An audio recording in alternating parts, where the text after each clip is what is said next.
Челните луѓе и представници на асоциациите на јавните комунални предпријатија од Македонија, Србија, Црна Гора и Босна и Херцеговина, членови на Советодавниот одбор на проектот Управување со инфраструктурните средства, советодавни услуги за комуналните предпријатија во Југоисточна Европа, се состанаа во Белград за да направат детална анализа на проектните активности. Софтверот овозможува иновативен пристап во работењето, утврдување на фактичката состојба со што се располага предпријатието, изработка на бизнис план кој пак е неопходен за утврдување на методологијата за цената на водата и идни инвестиции. Ние како јавно комунално предпријатие ЈАТКОМ земаме активно учество и сме заинтересирани и се надеваме дека оваа втора фаза особено ќе ни биде корисна, имајќи во предвид фактот дека кај нас актуелно е влегувањето на регулаторот, односно регулаторната комисија за енергетика која ќе одредува цената на водата.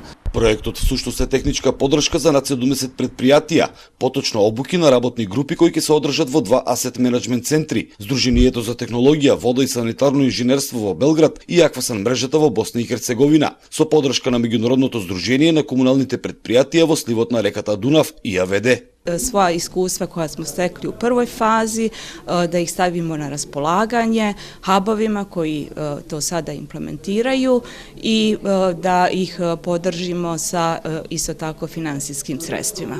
Krećemo u svakom slučaju sa malim koracima, dakle sistematično, pragmatično i fokusirano na koristi preduzeća koje oni mogu imati kroz implementaciju ovog programa.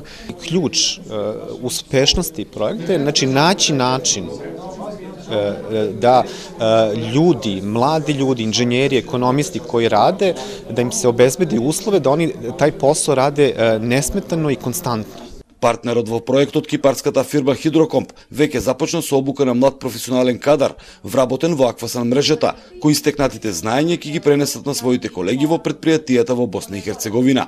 Javna vodovodna preduzeća koja se odluče da učestvuju u ovom projektu imaće punu podršku ovih mladih ljudi da zajedno s njima i rade terenske stvari i da naprave da njihov sistem najprije bude mapiran, registriran, da imaju sve na jednom mjestu, a onda da napokon znaju koristiti svoj sistem u funkcionalnom smislu. За утре е закажан состанок на кој ќе присуствуваат представници од 30 јавни предпријатија од 4 земји. We believe it's a very good platform for the start of the program, for the expansion for the next years and for the next stages. Финансиската конструкција на проектот тежи 2 милиони евра и ќе се имплементира во следните 3 години. Од Белград за Ирис телевизија, Трајан Ристовски.